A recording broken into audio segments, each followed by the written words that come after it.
Qualidade na mente, ideia, munição. Palavras voam rápida, choque na audição. Falar de tudo, da treta solução. Microfone vira arma, é pura explosão. Dualidade de ideias, quebra na moral. Discussão infinita, flow transcendental. Toca no que importa, do casual ao crucial.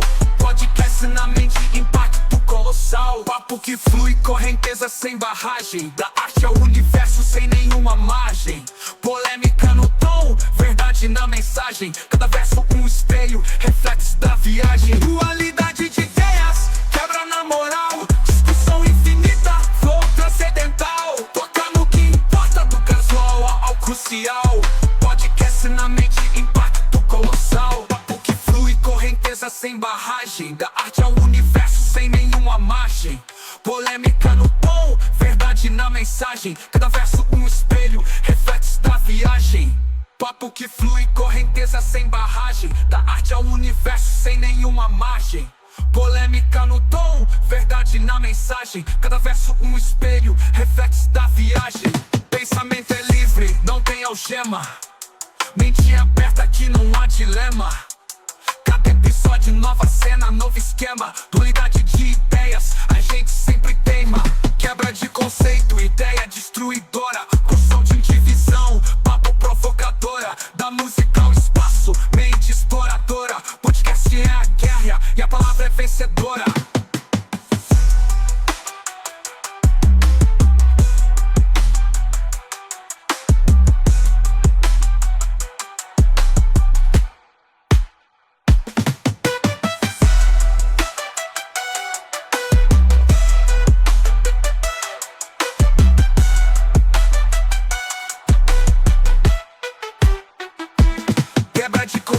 Ideia destruidora, construção de vivisão, papo provocadora. Da música ao espaço, mente exploradora. Podcast é a guerra e a palavra é vencedora.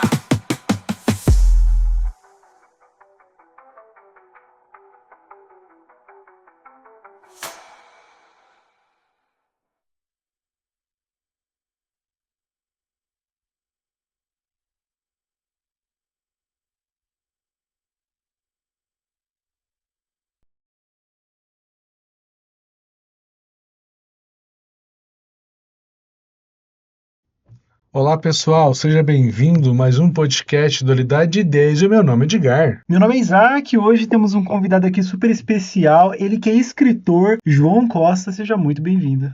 Prazer, eu que agradeço o convite, é muito bom estar aqui para falar do que eu gosto. João, como você decidiu se tornar um escritor? Meu nome é João Costa Júnior, eu sou engenheiro civil, só que eu mexo com música, mexo com fotografia, com cinema, com muitas coisas além da engenharia. Então, assim, respondendo a sua pergunta é bem legal, porque, assim, todo mundo pergunta assim, mas você sempre quis ser escritor? Era o teu sonho ser escritor? E eu respondo, não, eu nunca pensei em ser escritor, eu nunca nem quis ser escritor. Só que isso veio até mim. Então, isso caiu no meu colo e eu não tive como fugir. E por quê? Eu sonhei com essa história. Essa história, a história é muito boa, não é porque é minha não, mas ela é muito boa.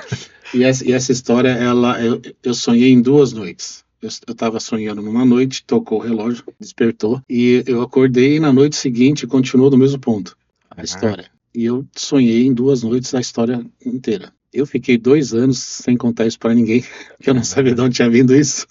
E comecei a pesquisar, comecei a ler, comecei a entender de onde que veio isso, né? E descobri que é a coisa mais normal do mundo. Isso, tecnicamente, eles chamam isso de sonho lúcido, lucid dream. E eu comecei a pesquisar isso e descobri que várias histórias de Hollywood, várias histórias que a gente conhece, e muitas mesmo, tudo veio de sonho. Talvez a mais famosa é o Exterminador do Futuro. O James Cameron sonhou com aquela imagem do Android perseguindo, né? Então, quer dizer, então ele criou toda o filme, né? Em cima disso. Outra que também é famosa, eu não vou lembrar o nome dela, mas é a autora que criou Frankenstein. Ela também foi num sonho. Então, na hora que eu percebi isso, eu falei, opa, peraí, então que eu vou entrar nesse meio e eu consegui transformar a história num produto, né? Que são os 2 livros, né? Então é bem legal, é muito legal isso e é diferente, né? É diferente. Totalmente. Fala pra gente um pouquinho dos livros, do que eles falam. Eu escrevi 2 livros. O nome é Aleuta, e Aleuta 1 e Aleuta 2. O Aleuta 1, ele é único.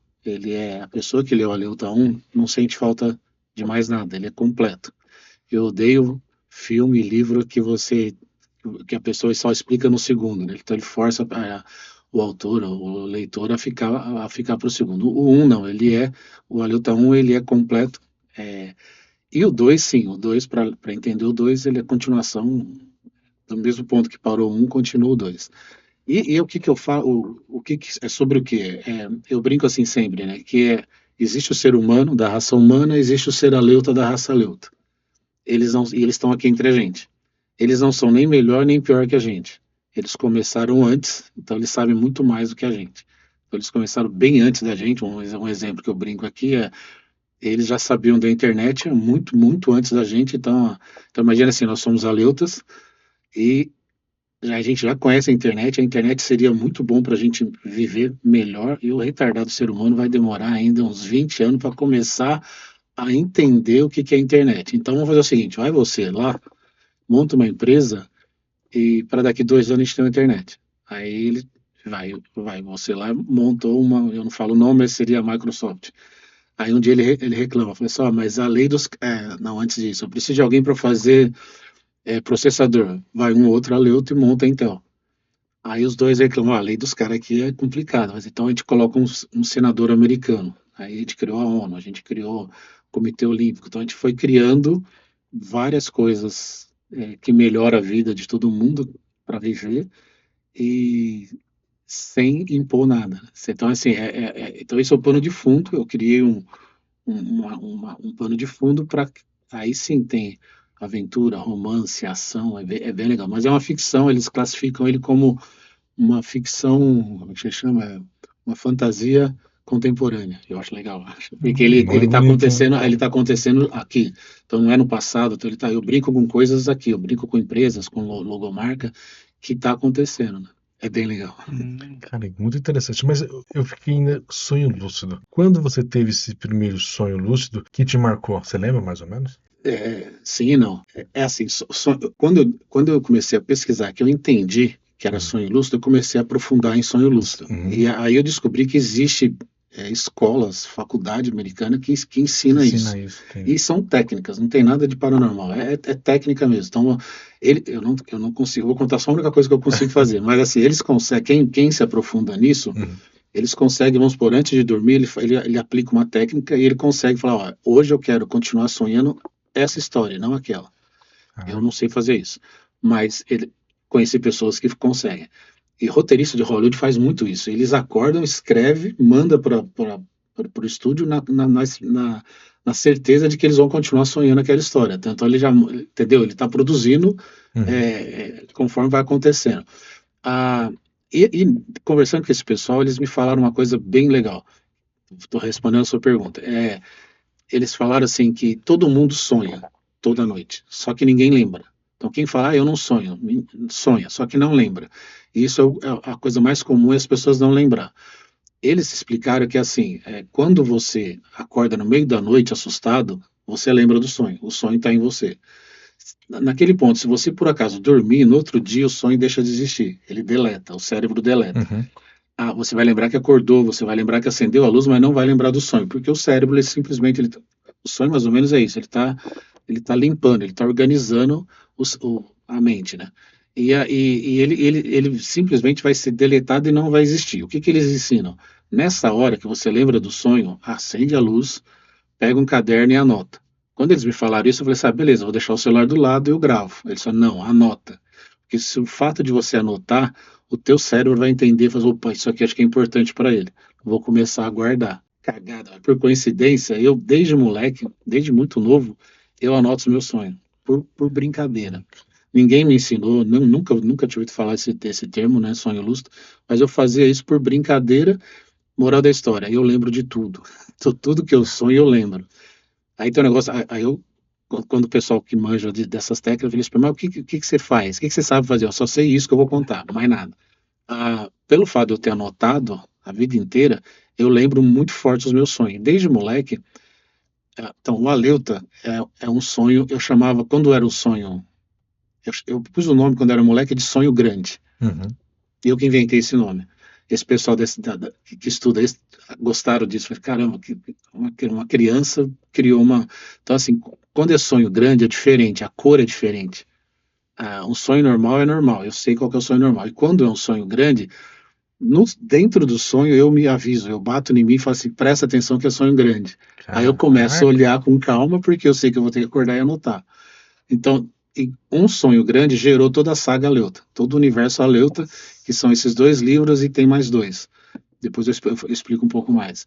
Então, um sonho gerou um universo Aleuta. Eu tenho mais 3. Então, eu tenho 4 sonhos grandes. Um eu já trabalhei e falta mais 3. Então, é bem legal. Então, assim, respondendo a sua pergunta, eu não lembro qual foi o primeiro, mas desde moleque eu lido com isso. Tem outros sonhos que também seriam poderia ser classificado sonho grande, mas ele não geraria uma história grande. Eu já até escrevi contos. Eu tenho bastante conto, desde moleque eu escrevia isso, mas seria menor, não chega a ser um livro. Qual o grau, assim, de influência na escrita, assim, quanto esse sonho grande que você falou, né, influenciou especificamente na escrita, assim? Na escolha ou no ato de escrever? Em todo o conteúdo em si do livro, Tá. assim. Então, a hora que chegou essa história em mim, eu falei, né, que eu demorei 2 anos. Isso aí eles falam, no meio literário, eles falam que é comum, tem um nome isso daí, que o personagem começa a cobrar. Então, assim, você começa a pensar muito na história e você começa a entrar em desespero, porque aquilo não sai da cabeça. Eles brincam que é o personagem pedindo para sair. Ele quer viver, ele quer nascer. Então, assim, a decisão de escrever veio do sonho. E o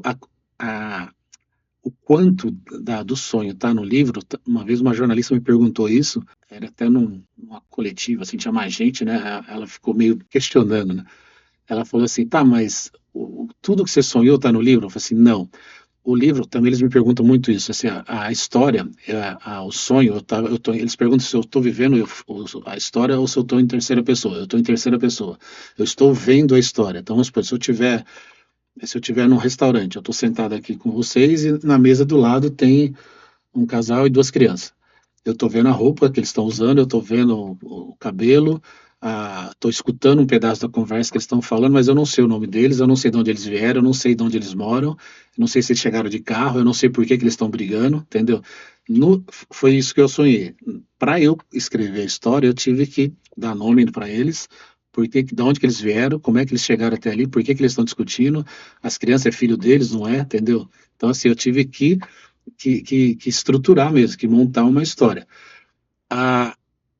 Vou continuar um pouco na resposta, não mudando de assunto, mas completando a sequência. Quando eu decidi escrever, então você me perguntou isso, então o livro foi total, só decidi escrever por causa do sonho. O livro é o sonho. Quando eu decidi escrever, eu sentei no computador e falei, beleza, eu sei até a cor da jaqueta do personagem, eu vou escrever. Só que embola, o que o pessoal fala, me deu branco, esse me deu branco é isso, todo aquele monte de informação, ela embola, a palavra é certa, ela embola, engasga, e você não sai do lugar, aquilo ali trava e você não sai do lugar. Aí eu falei, não vou conseguir, não, esquece, não vai ser desse jeito. Aí comecei a pesquisar um monte de coisa, eu queria alguém para me ensinar a fazer isso, aí o pessoal me mandava em faculdade de literatura, eu falei, cara, não é isso, eu quero escrever uma história. E eu cheguei a pensar na época em contratar um escritor, seria um ghostwriter. Senta aí, eu vou editar uma história e você escreve. Aí eu pensei, não, eu quero escrever, desaforo. Aí, nessas minhas pesquisas, eu encontrei uma escola, que na época era única, hoje eu não sei, uma escola de escrita criativa. Eles fizeram esse curso fora do Brasil e vieram e trouxeram para cá. E eu encontrei eles pesquisando, me matriculei, na época era em São Bernardo dos Campos. Eu morava em São Paulo. Aí foi tranquilo. E me inscrevi, o curso foi eu não lembro se foi 4 ou 6 meses, mas era grandinho. Aí sim eu aprendi. Aí sim eu entendi a estruturar trama, montar personagem. Escrever mesmo é a 18ª coisa que você faz, né? É bem depois. Você tem que fazer um monte de coisa antes. Tem uma coisa sensacional que é as fichas dos personagens. Todo personagem seu, você tem que criar uma ficha. E assim, ele teve cachorro quando criança. Ele é filho único. Quantos irmãos ele tem? Isso nada aparece no livro, só que você tem que escrever.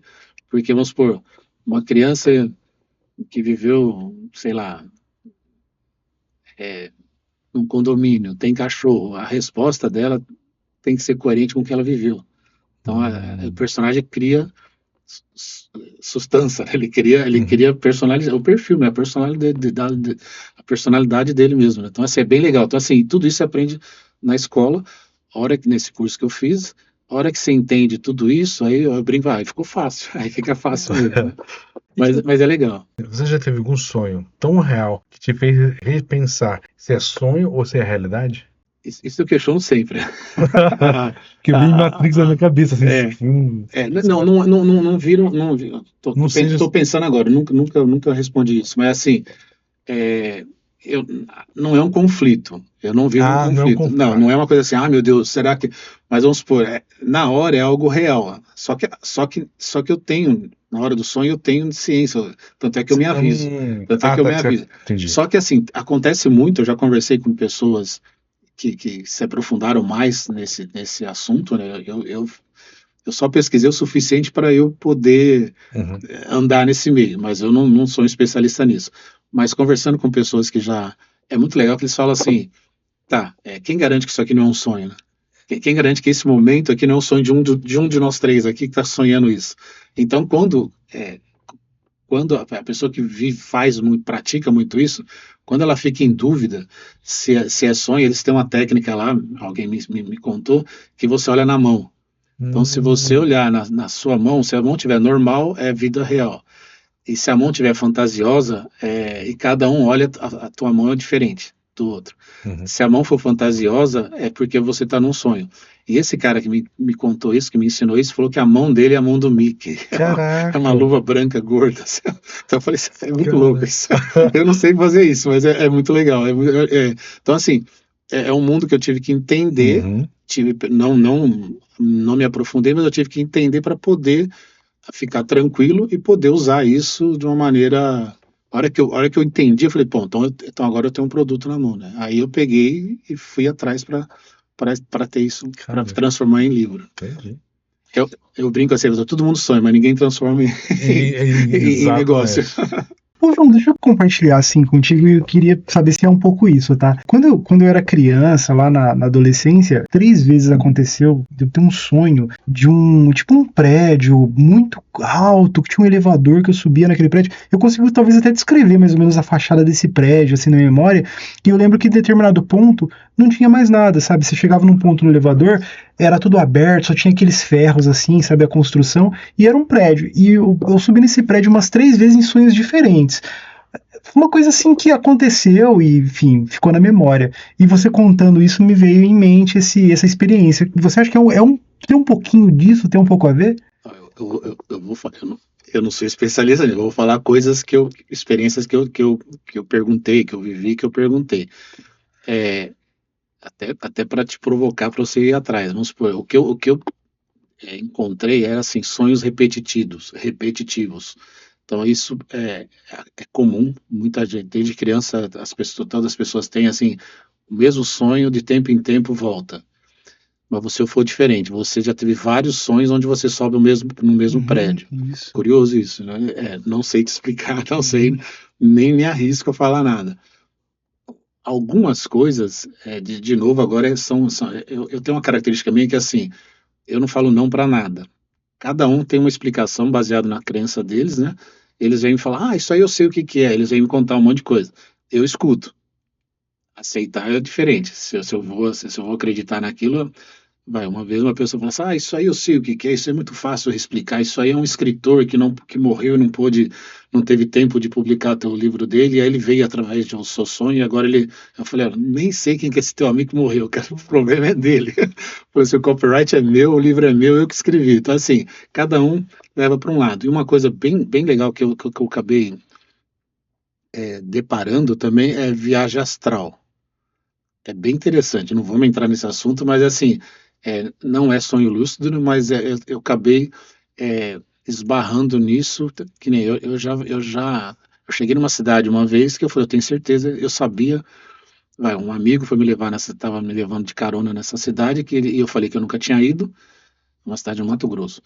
A hora que ele entrou numa avenida, eu falei assim, cara, no final dessa avenida tem uma estação? Ele falou assim, tem. Eu falei assim, o hotel que você vai me levar, que ele queria mostrar o hotel que ele tava hospedado.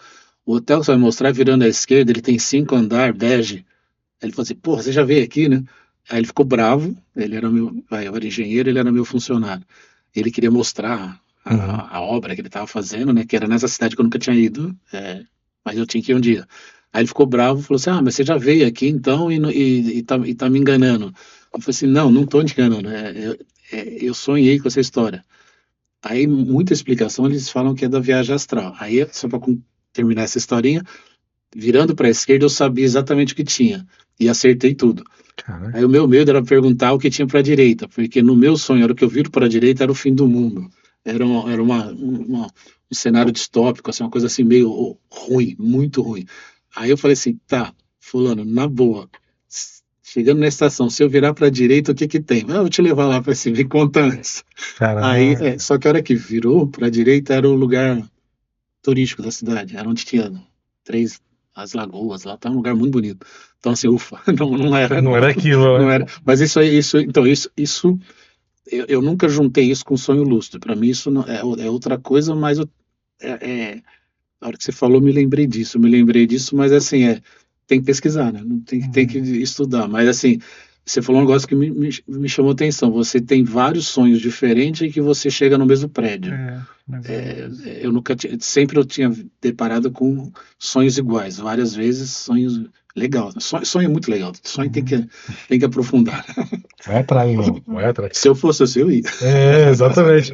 Mas aproveitando, depois que você teve esses sonhos que você colocou, alguém incentivou você a escrever? Você viu lá no caso do filme lá, mas alguém te incentivou também? Você que chegou a falar, alguém falou, não, vai, escreve, vai dar bom. Você teve esse apoio de alguém? Então, vamos lá. Tive, mas não nesse momento de escolher. Quando eu tinha essa história, eu sou muito. Eu sou só explicar, sou engenheiro, mas eu trabalho com desenvolvimento de novos negócios, eu crio empresas. Então, a minha característica é eu pego nada e transformo em alguma coisa complexa. Perfeito. Bem complexa. Então, pode ser uma usina hidrelétrica, pode ser um porto, um aeroporto. Então, assim, do nada eu consigo desenvolver coisas grandes. Então, eu falo sempre assim, que a diferença, ideias todo mundo tem. Mas transformar ela em algo viável, tem que aprender, não é todo mundo. Então, assim, eu tive a sorte de aprender isso num grupo muito grande, uma empresa muito grande que eu trabalhei. Quando eu tinha essa história, que eu falei, não estava mais com medo de onde que veio a história, a hora que eu decidi, eu tenho algo bom na mão. Eu tratei ela como negócio. E eu pensei assim, eu tenho 2 caminhos, eu poderia, e desde o começo, é Hollywood. É cena, assim, a história inteira é filme de Hollywood. E eu falei assim, cara, eu posso aprender a escrever um roteiro ou eu posso aprender a escrever um livro. Aí eu pensei, se eu escrever o roteiro, eu vou vender ele uma vez. Para um estúdio grande, beleza, o cara compra e faz o filme. Ótimo. Sonho. Se eu escrever um livro e ele virar filme, meu livro vai vender no mundo inteiro. Então, assim, é mais negócio o livro. Então eu falei assim, e é mais fácil. Não vou nem comparar se é fácil, não sei, teria que pensar. Mas assim, eu tinha essa escolha. E eu escolhi, primeiro, no começo eu queria contar essa história.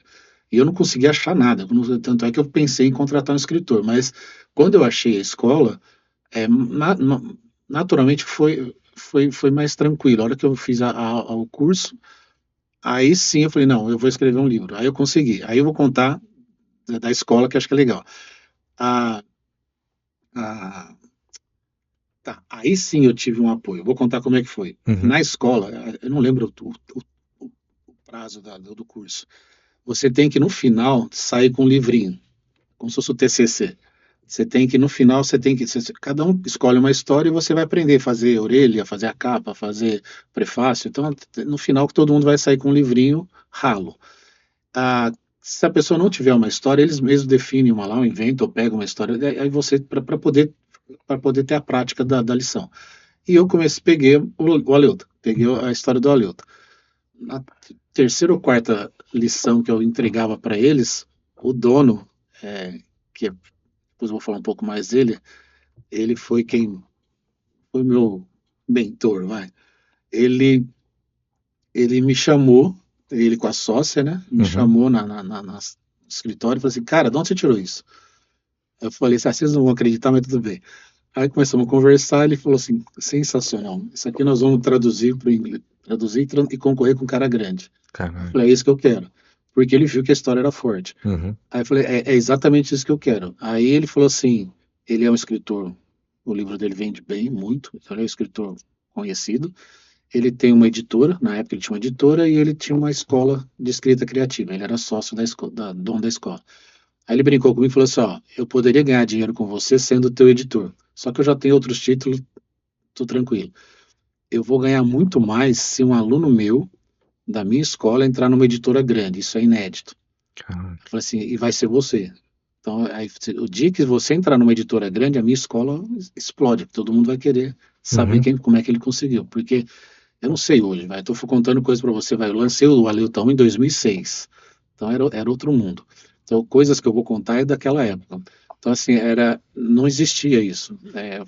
Posso até falar um pouco, deixa eu ver se eu respondi a sua pergunta. Tá, quem foi a pessoa que me apoiou foi esse, ele Foi chama Roberto Lopes. Roberto Lopes. Uhum. E a sócia dele é a Sônia Belotto. Os dois, assim, são importantíssimos na minha trajetória. E a pergunta foi quem me apoiou. Ele foi o primeiro cara que acreditou. Ele foi o primeiro cara que leu e falou assim, cara, isso aqui não é normal. Isso aqui você tem coisa grande. Então, assim, ele foi importantíssimo. Assim, ele que me fez falar, pô, não sou louco. Tem coisa boa na mão. E aí eu vou contar também, acho que é legal, que eu acabei falando de que na época eu não sei hoje, de novo, eu não sei como é que é hoje o mercado literário, mas naquela época o Roberto me levou para conversar com o editor-chefe da Sextante, que é a maior editora desse estilo. Uhum. E a Intrínseca era o mesmo grupo, eu não sei, um comprou o outro, então a Sextante e a Intrínseca era era do mesmo dono, e esse cara era um alto executivo, era o editor-chefe. Ele recebeu a gente por causa do Roberto, e ele explicou super educado. Ele falou assim, cara, no Brasil, se você não for, contando coisa de lá do passado, né? Se você não for Jô Soares, Cacete e Planeta, Eliana dos Dedinhos, ninguém vai publicar teus livros. Se você não for ligado à Globo, nem esquece. O que vende aqui é autoajuda, aí sim, né? Tem todo um mercado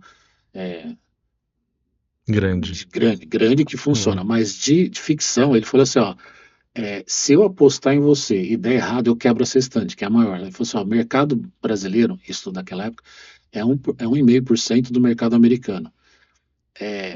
Se eu errar, eu quebro a Sextante, que é a maior. Então, assim, ninguém vai apostar em você por ser ficção. Aí, eu entendi, eu já estava em pé, assim, para se despedir, né?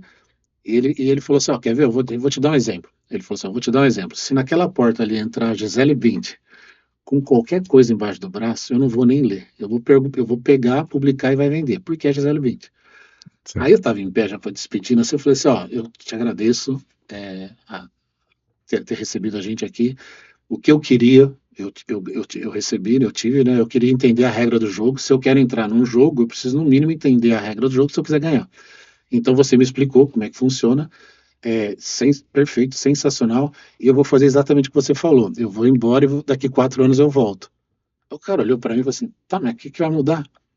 Daqui 4 anos continua a mesma coisa, o mercado é o mesmo. Eu falei assim, não, você acabou de me falar, eu vou virar Gisele Bündchen e volto.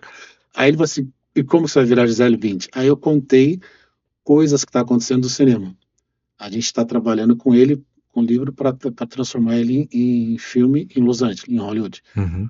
A hora que eu contei coisas que já tinham acontecido, ele falou, senta, você não é normal, senta, vamos conversar. Aí, então, vou só finalizar a história, ele falou assim, a hora que ele entendeu isso, ele falou assim, cara, eu não sabia disso. Então, ele falou assim, a hora que você assinar com qualquer estúdio grande, você volta aqui que eu te publico os dois livros. Eu falei assim, não, eu preciso de você hoje. Eu falei assim, a hora que eu assinar com um estúdio grande, você faz uma proposta, eu vou colocar junto com as outras e vou analisar. Daí ele falou assim, você vai leiloar? Eu falei assim, eu não sabia nem que tinha nome isso. Eu falei assim, aí eu brinquei com ele, viramos amigo, o cara me liga assim, e aí, como é que você tá?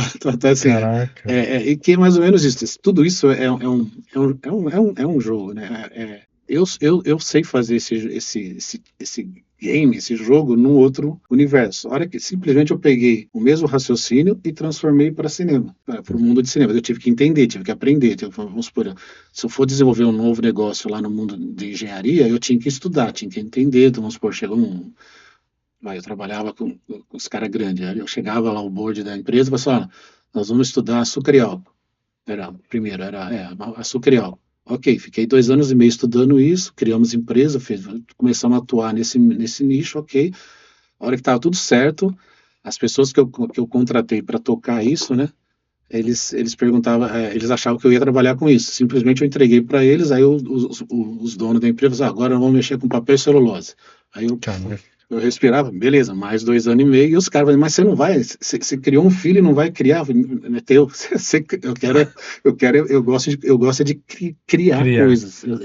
A parte operacional me irrita, né? A parte do dia a dia eu não tenho, que é o processo, né? Eu gosto de projeto.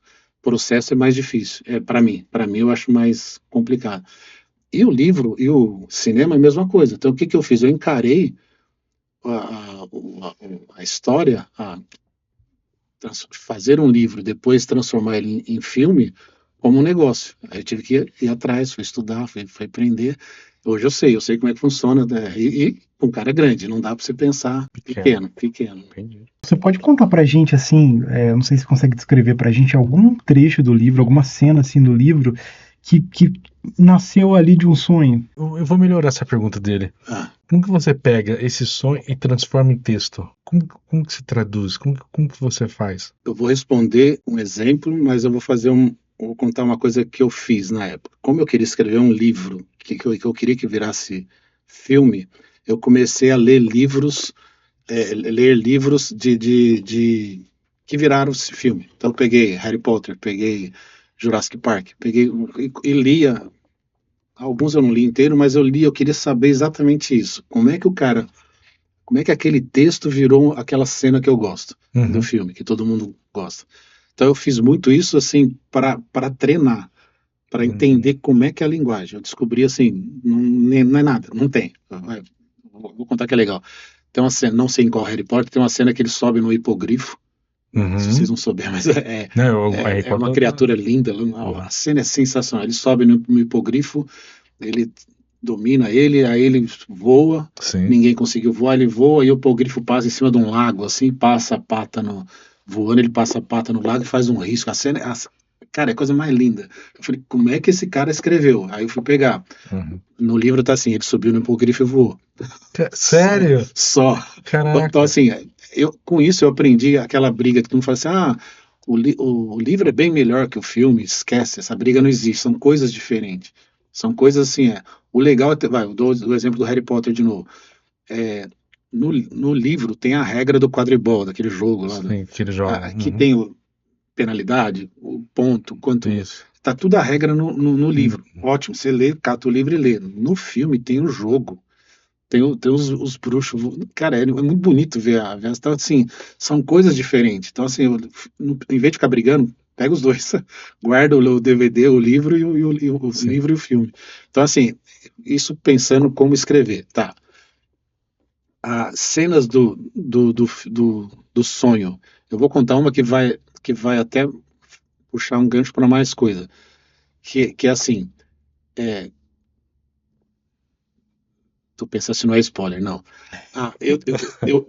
É assim, um personagem humano, ele entra, tem todo um porquê, ele é um cara de expedição, ele faz expedição e ele é o primeiro cara que chega num lugar que são as Ilhas Aleutas, que existe. Agora eu vou responder a sua pergunta, mas pera.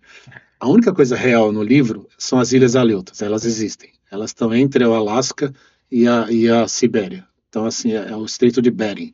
São uma sequência de ilhas que faz um arco invertido.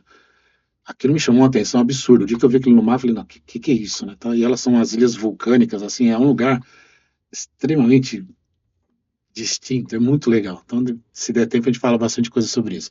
Então, as Ilhas Aleutas existem. E eu peguei e situei toda a minha ficção absurda nesse lugar. Então, assim, eles estão ali. Eles conseguem ter o país deles ali. E não é nada.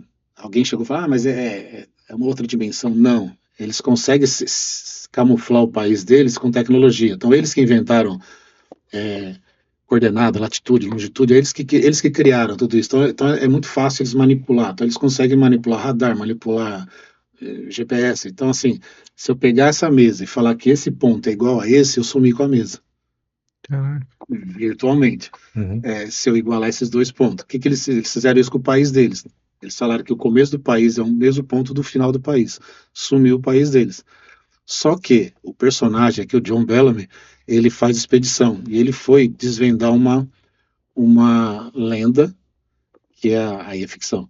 Uma lenda que é a fronteira de Athabasca, que é uma fronteira onde ela encosta um deserto de gelo com um deserto de areia. Quente, com muito gelado. Os físicos, qualquer físico, qualquer engenheiro vai falar assim, isso é impossível, isso aqui mexe. Uma coisa muito quente, encostar numa coisa muito gelada, isso aqui tem terremoto, tem tempestade. Então, só que essa lenda existe, forte, aqui eu conto mais dela. E esse cara, tá bom, ele faz expedição, ele pegou, eu vou fazer uma expedição e vou lá descobrir. Então, vamos supor, eu conto aqui que ele que filmou o Titanic. Então ele foi lá e filmou o Titanic e vendeu para Hollywood. Caraca. E aí ele vive disso. Então eles falam que ele é um Indiana Jones moderno. Aí ele fala assim, tá, mas pode até ser, mas assim, o verdadeiro tesouro não é esmeralda, não é a cálice perdido, não é a arca. Não, o verdadeiro tesouro é ir lá filmar e vender para Hollywood. Eles pagam muito dinheiro. Então assim, e aí ele pega esse dinheiro e vai descobrir outra lenda, outro mistério. Então ele começa a desvendar os mistérios do mundo. Então ele já, aqui no livro eu conto, ele já descobriu o tesouro nazista. Então ele usa todos os recursos que ele ganha, que ele vende, para aplicar em descobrir coisas. E quando ele vai nessa ilha, nessa fronteira, que é nas Ilhas Aleutas, ele é o primeiro ser humano que vai lá fisicamente. Quando ele chega no ponto que era para ter a fronteira, que era para ter um terremoto, ia ter um monte de coisa, era um vale super bonito. Aí, na verdade, ele entrou na mesa. Ele entrou na... Então, esse ponto com esse ponto, aí sim, lá pode ser gelado, aqui pode ser quente. Uma hora que entendeu? A hora que ele entra, aí eles são dois sócios. Um fala assim, cara, esse é um lugar maldito, esse lugar não existe, vamos embora. Ele falou assim, então você volta.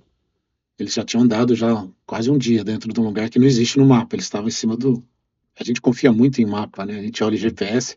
Eles estavam andando em cima do Mar de Bering. E era um vale super bonito. Aí ele falou assim, então você volta, monta outra expedição, daqui 10 dias você vem nesse ponto me buscar. E ele catou uma mochila, um revólver e foi a pé. E aí ele encontra um monte de coisa. Então, só para entender o que é. Aí esse personagem, ele começa a interagir com... Ele entra nesse lugar e encontra pessoas. Ele começa a interagir com essas pessoas. Então, ele é humano e ele está interagindo, até nesse ponto ele não sabia, ele está interagindo ele está numa cidade de seres aleutas, que são iguais. Tem diferença. Quem conhece, eu explico no 2. Tem diferença. Muita gente pergunta, mas eles são diferentes? Eles são iguais, mas eles têm diferença. Quem entende, quem conhece, sabe achar a diferença. Uma coisa, só que é difícil, uma coisa que, só para ilustrar, eles vivem mais que a gente. Então, enquanto o ser humano vive 70, 80 anos, eles vivem 230, 210. Então, só que eles vamos por um cara com a fisionomia de 30 anos, lá tem 80, 90, entendeu? Então o cara já tem lá 90 anos, mas ele tem a cara de 30. Então isso é uma característica, só que é difícil você olhar, você não sabe falar. Tem mais, tem várias, mas é legal, tá no livro 2. Deixa eu contar isso. Na época era muito e-mail. Alguém leu meu livro e falou assim, cara, se você vê um aleuta na rua, você sabe reconhecer? Eu falei, sei, era e-mail, então demorava 2 dias para responder. Caralho. Aí ele falou assim, se você vê um na rua, você sabe reconhecer? Eu respondi, sei, só. Aí passou 2 dias, ele respondeu, como? Eu respondi assim, depois de tempo, ele respondeu, não posso te falar. Aí ele falou assim, aí ele perguntou, que se você me falar, eles vão te matar? Não, porque tá no segundo livro, você vai ter que comprar para ler. então, é legal isso, essa parte divertida. Então, e aí, respondendo a sua pergunta, é assim, quando ele tá andando nesse meio, no sonho, ele encontra um cara, não é mendigo, é um cara sentado, é um andarilho, é um cara sentado no chão, com a mala, as mochila no chão, ele tá sentado assim, descansando, e esse cara olha para ele e fala assim, isso no sonho, olha para ele e fala assim, é, você não é humano. Aí, eu tô medindo para não contar spoiler. tá. Não, então eu vou falar só até aí. Aí, tá, beleza. Aí ele olha pra ele e, cara, eu não sabia nem que eu tô num lugar que não tem, entendeu? O cara, então, é uma cena muito forte. Tá, quando eu fui começar a escrever essa cena, aí sim, que é assim, aí você tem que ter toda uma metodologia que é a jornada do herói, a gente tem que aplicar, que é do Joseph Campbell, então tem toda uma metodologia, existe três grandes, né? A escola que eu fiz adota essa e eu gosto mais dela, né? Eu me dou bem com ela, então todas as minhas histórias, meus filmes, eu escrevo baseado nela, aplicando ela. E quando chegou no momento de eu explicar essa cena, porque esse cara era importante, esse andarilho foi quem falou para ele que ele tá num lugar que não tem que não é de humano. Então essa cena é importante. Quando eu comecei de novo, aquilo que eu tinha falado, eu vi a roupa dele, mas eu não sabia o nome dele, não sabia nada. Eu tinha que falar por que ele tá ali sentado, de onde que ele veio, por que ele sabe que o cara não é humano, que o cara é humano, né? Uhum. Então eu tive que explicar. E fui desenvolvendo esse personagem. Isso antes de escrever. Aí eu fui desenvolvendo o personagem, desenvolvendo. Isso é comum acontecer. Eu vou dar um exemplo mais famoso. Ele cresceu tanto, mas tanto, que ele virou um dos 4 protagonistas, né, da história, e até o nome tem a ver com ele. Então, assim, esse personagem que ele só tinha que falar isso. O papel dele no sonho era só falar isso. A hora que eu fui desenvolver ele virou assim, ele tem um poder de personagem muito forte, muito forte. Ele é um dos principais. Na minha cabeça é o principal. Na minha cabeça eu tô contando a história. A Leuta é ele. Eu tô contando a história dele. Então esse cara cresceu mais do que tudo, né? Um exemplo, eles ensinam muito isso também na escola. Um exemplo que não sei se o pessoal vai conhecer, mas é Tom Sawyer. Esqueci o nome dele. Um folclore americano, né? O Tom Sawyer e tinha o Huckleberry Finn. Eram 2 moleques que fazia arte na beira do rio Mississippi, né? E é muito forte, é um folclore muito forte para os americanos. E o cara, o Mark Twain, que escreveu essa história, ele conta isso, já li bastante sobre isso, ele fala que ele estava escrevendo, a história era do Tom Sawyer, e ele tinha que criar um amigo dele, e ele criou o Huckleberry Finn. Só que esse Huckleberry Finn cresceu de um jeito que ele chegou uma hora que ele teve que falar, fica quieto, eu vou terminar a história do Tom Sawyer, depois eu escrevo a sua. Aí ele escreveu um segundo livro só para falar E o Huckleberry Finn virou vários livros. Então, assim, o Tom Sawyer ficou meio... O Tom Sawyer, se vocês for lembrar, tem uma música do Rush que chama Tom Sawyer. O tema do MacGyver, você que é mais velho vai lembrar. A abertura do MacGyver é uma música do Rush que chama Tom Sawyer. Caraca. Então, assim, é bem legal. E o Huckleberry Finn virou vários livros. Ele ficou muito mais famoso do que o Tom Sawyer. E, na verdade, a história era do Tom Sawyer.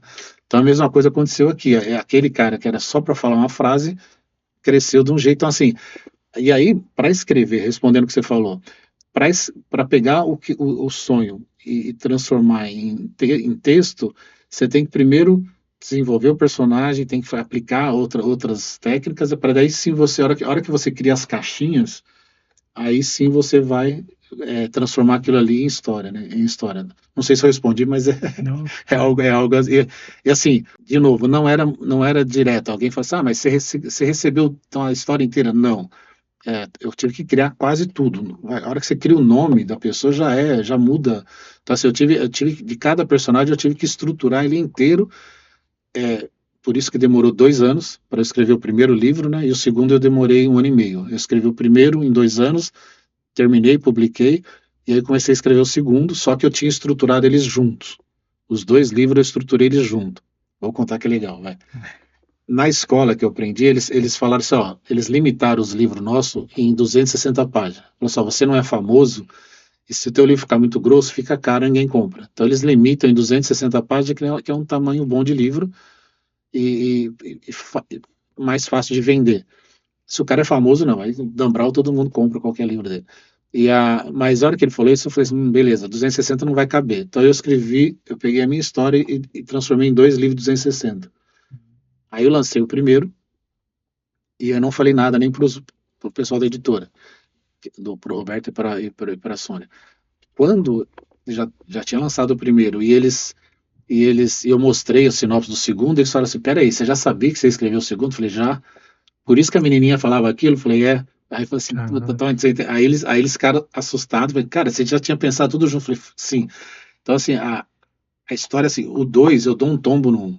Quem termina o 1, foi legal que a Sônia terminou de ler o 1, e o Roberto já conhecia o 2, que ele estava me ajudando a fazer o copy desk. Ela falou assim, nossa, eu adorei, porque o final do 1 você já fez um gancho que eles vão para Atlântida, que a próxima expedição deles é Atlântida, sei que lá, e eu deixei. A hora que ela leu o segundo, ela falou assim, nossa, você não presta. Porque eu dou um tombo. Atlântida, o cara não quer, o personagem aqui não quer nem saber de Atlântida. Tipo, a última cena do primeiro, ela deixa escapar no microfone, no rádio, que eles estão numa expedição, de que ela já tinha ido em Gades, que é a capital de Atlântida, 3 vezes. Ela conhecia Atlântida, ela já tinha entrado em Atlântida 3 vezes. Imagina falar isso num rádio, uma equipe de expedição que vive disso. Eles falam assim, cara, sua namorada já foi em Atlântida. Cara, nós vamos ficar famoso, né? Aí eles ficam insistindo e o namorado dela nem liga. Então ele é humano e ela é aleuta. E ela vem para Nova York. Tudo isso aqui é fora, não tem nada aqui no Brasil. Eles moram em Nova York. Aí quando eles ficam tudo assim, e o sócio dele chega para ele um dia, tranca a porta da sala assim, cara, o que tá acontecendo? A gente tá com a Atlântida na mão e você tá fingindo que não tá nem aí. Ele olha para ele e fala assim, e se eu te disser que eu encontrei algo muito maior que a Atlântida? Aí é o segundo livro. Então, assim, o segundo livro é como se fosse é nada, é outra coisa, mas assim, aí ele quer voltar lá e não vai conseguir. Aí ele vai ter que tentar entrar e. Ixi, é bem legal. É bem legal. Muito da hora. Mas eu vou te fazer uma pergunta, vai fugir um pouquinho, mas eu imagino que ele vai virar filme. Você já tem a trilha sonora dele? É sim. A pergunta porque é música, ele é músico, então eu fico imaginando, ficção, você tem músicas tops, né? Vamos lá. Deixa eu dar um passinho para trás, só que assim, eu sou fotógrafo há muito tempo. Além de engenheiro, eu sou fotógrafo, sou músico e tal. E para escrever o livro, eu tive que fazer essa escola. Então, eu aprendi a estruturar trama, personagem, então eu sei contar história. Então, para eu escrever o livro, eu tive que fazer uma escola e aprendi a contar história. São duas coisas que eu gosto e sei fazer muito. Eu tinha um sonho de juntar as duas coisas. Na pandemia eu fiz isso. Então, a hora que você juntar fotografia com contar história, é cinema. E na pandemia, em vez de eu ficar louco, doente, eu comecei a me capacitar em cinema. Então eu sou hoje roteirista, eu já era, e aí eu faço curtas-metragens. Então eu sou um cineasta, eu crio, então eu continuo sendo um contador de história, só que eu conto história ou pela fotografia, ou por livro, ou por cinema. São maneiras diferentes, ferramentas diferentes de contar a história. E eu gosto de contar história, de inventar, de criar história. E com isso, só que assim, eu faço curta-metragem, porque o longa-metragem é caro. Se você aumentar, se você dobrar o tamanho do curta-metragem, já fica muito caro. Que é muito difícil, envolve muita coisa, muita gente. Então assim, só que eu gosto, acabei de lançar o meu último semana passada, é bem legal, e eu gosto muito e faço. Até um menino que participou do último que eu fiz, falou, João, quando você vai fazer outro? Eu falei, nunca mais. Mas mentira, porque eu vou fazer, dá trabalho, mas eu gosto, então beleza. Então, respondendo a sua pergunta, é assim,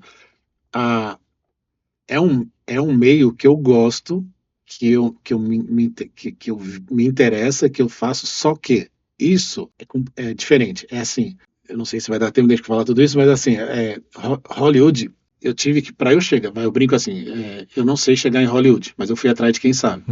E no Brasil eu fui atrás de pessoas grandes, duas pessoas que conseguiam me levar lá. Levar o projeto. Então a gente já tá, se der tempo a gente pode ou até fazer outro. Porque assim, tem que abrir se a gente sente abrir essa porta, aí, cara, aí é gigante. Mas assim, o que nós estamos fazendo lá em Hollywood é vender os direitos do livro para uma produtora, para um estúdio grande. Então, assim, a gente tem que fazer um monte de coisa para provar para eles que essa história é boa. E nós já estamos na terceira reunião, eu estou falando de Warner, Universal, DreamWorks e da Sony, como é que chama? Columbia Pictures. Que é da Sony. Então, assim, na Sony a gente já está na terceira reunião. A gente fez 3 reuniões, então assim, eles já viram gostaram e já chamou a gente 3 vezes. Isso tudo, eu nunca fui lá. Eu fico aqui, Uhum. ou é virtual, ou eu tenho uma pessoa que eu teria que explicar mais coisa, que é uma sócia que ela tá lá e ela consegue Uhum. fazer as reuniões. Uhum. E ela é grande. Caraca. Então, assim, só que, uma vez que eles compraram os direitos, é deles. Então, assim, quem vai decidir É eles. Ah, tá. E eu quero que o Valeta seja contado em grande estilo. E quem sabe contar são esses estúdios, esses caras grandes. Uhum. Então, assim, eu brinco assim, eu quero sentar num Kinoplex, num cinema bom e ver na tela assim, Leuta. O dia que isso Caraca. aconteceu, eu falei, cheguei.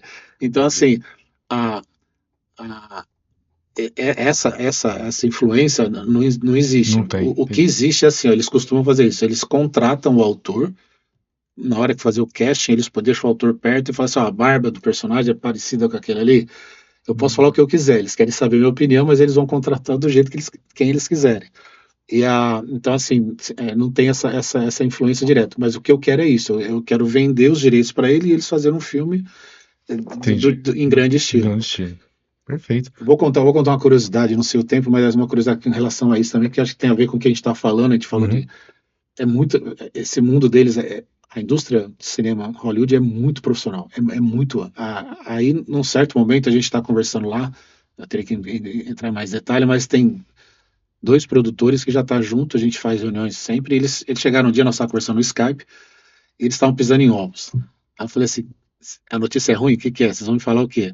Aí eu falei assim, não, a gente precisa baixar a idade de um personagem seu, de 36 para não lembro qual. O meu personagem principal tem 36 anos, eles queriam abaixar por uma certa idade. Aí eu perguntei por que eles falaram, e eu falei, tá, ok, então deixa que eu faço, porque se vou deixar para alguém fazer vai demorar 2 anos. Eu sei, eu tenho a linha do tempo em casa, se eu abaixar a idade dele, eu sei tudo que acontece e eu consigo fazer isso rápido. E eles ficaram admirados porque eu sou desprendido. Falei, caramba, a gente achou que ele ia... Não, você vai mexer na essência do meu livro. Eu falei assim, cara, eu soube escrever livro, quem sabe fazer filme é vocês. Então vocês vão ter que fazer do jeito que vocês sabem que vai dar certo. E o motivo, olha que sensacional. Isso, tô falando de coisa de um bom tempo atrás. Eles falaram assim, ó, quem gostou do Harry Potter, a molecadinha que cresceu consumindo e gostando do Harry Potter, naquela época estava com X anos. Eles queriam pôr o personagem com a mesma idade para pegar essa tribo e levar para frente. Então agora a mesma molecadinha gostar de fantasia, agora uma fantasia mais forte, uma coisa mais real, não bruxinho, né? Uma coisa mais... Então, assim, isso é espetacular, cara. Isso aí a hora que eles falaram isso, eu falei assim, beleza, ok, vamos fazer. Se é isso que vai dar certo, fazer o filme. Então, assim, envolve muita coisa. Vocês falaram antes aqui de personagem, né? Da mesma coisa que você perguntou da música. Você já imaginou um personagem? Ao contrário. Um dos produtores falou assim, olha, a gente conseguiu um estúdio que está com interesse, eles têm um investidor, o investidor era de um país e tal, só que eles querem o Leonardo DiCaprio. Aí eles falaram assim, onde você enfiaria o Leonardo DiCaprio? Aí eu falei assim, fácil, só que não vai ser o mocinho não, ele vai ser o vilão. É um cara ruim e eu tenho certeza que ele vai adorar. Um cara ruim, não é um cara meio perdidaço, né, que alguém tem muito poder na mão, né? Então assim, eu tenho certeza que ele ia adorar fazer, mas você entendeu? Então assim, Entendi. é uma coisa assim, não adianta eu chegar e falar assim, olha, vocês vão fazer meu livro, mas eu quero que a minha esposa faça, não sou casado, mas eu quero que minha esposa, sei lá, quero que minha filha, minha sobrinha faça tal papel. Nossa, tua sobrinha pode ser a Fernanda Torres, não vai. Entendi. Não vai. Mas é legal, é um mundo que eu tive que entender para poder andar, né? Agora surgiu uma dúvida aqui, tipo, um filme, ele tem ali uma transformação bem grande, né, de um livro para um filme, até no formato, estrutura, né, o tamanho, né, o livro é muito mais extenso, né, dá para incluir muito mais detalhe, né, do que um filme. Como que é esse trabalho de transformar isso em um roteiro? Quem que fica com essa parte? É o estúdio? Como que é isso? Existe, os grandes estúdios ficaram famosos porque o poder deles hoje, pode ser que mudou, eu tô falando de coisa de 10 anos atrás. O poder deles é a distribuição. Isso é muito caro. Muito caro. Então distribuir para o mundo inteiro, se não tiver na mão é Disney, são esse pessoal. Então, e aí, a produção mesmo, existem as produtoras. Aí tem as famosas, tem as grandes, tem a Legendary, tem vários que são quem realmente filma. Quem realmente. Então, é uma indústria, cada um tem o seu papel. Essa produtora tem que estar junto com o estúdio. Então, normalmente o estúdio compra e já, quem vai fazer essa produtora, ele contrata, e quem tem um papel muito forte é o produtor executivo, que é o cara que sabe de negócio. Então, é um cara que. E quando eles eles analisam e falam, isso aqui tem um potencial. Aí sim, eles começam a startar e contratam o roteirista. O roteirista é a parte mais. Lembra quando teve a greve dos roteiristas? Parou Hollywood? Sim. Eles são a parte mais. É o coração de tudo e é a parte muito cara. Eles são muito caros. Então, assim, o roteirista tem que ser bom. Porque se o roteirista fizer merda, tem vários filmes que a gente conhece que não deu certo por causa disso. Às vezes o livro foi best-seller e o cara, na hora de fazer o roteiro, não soube. É comum isso. Então, assim, e às vezes não tem só um roteirista, não, tem vários. Então, assim, é uma indústria uma indústria bem legal. Deixa eu contar um negócio, fazer uma ponte com o que você perguntou. Eu não vou entrar em detalhe para não estender, mas vamos supor, a pessoa que eu queria chegar em Hollywood e eu fui atrás de 2 pessoas, grifes grandes, pessoas grandes, brasileiras que eu considero que conseguem chegar em Hollywood. Falei com as 2, cada uma tem sua característica, mas deu certo as 2, e uma delas, ela vive lá em Los Angeles. Hoje, ela é do Rio, mas mora em Los Angeles, a casa dela é em Los Angeles. E quando eu consegui abordar ela, foi difícil, foi um negócio bem... Só isso já daria um livro já.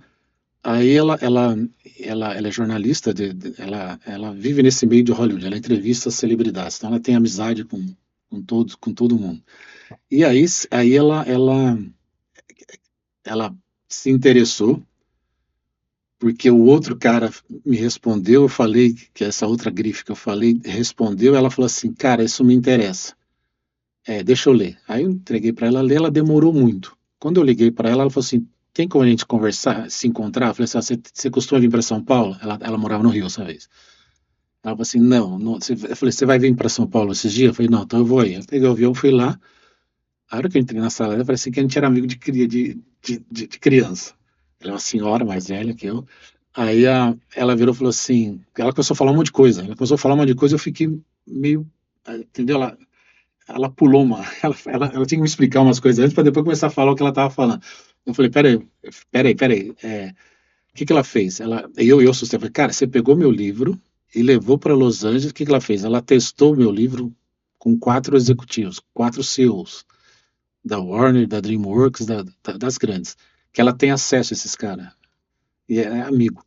E a hora que ela mostrou, os 4 falaram a mesma coisa. Então, assim, dentro daquilo que você me perguntou, os 4, sem um falar com o outro, eles responderam a mesma coisa. Eles falaram assim, cara, isso é um summer movie de $100 milhões.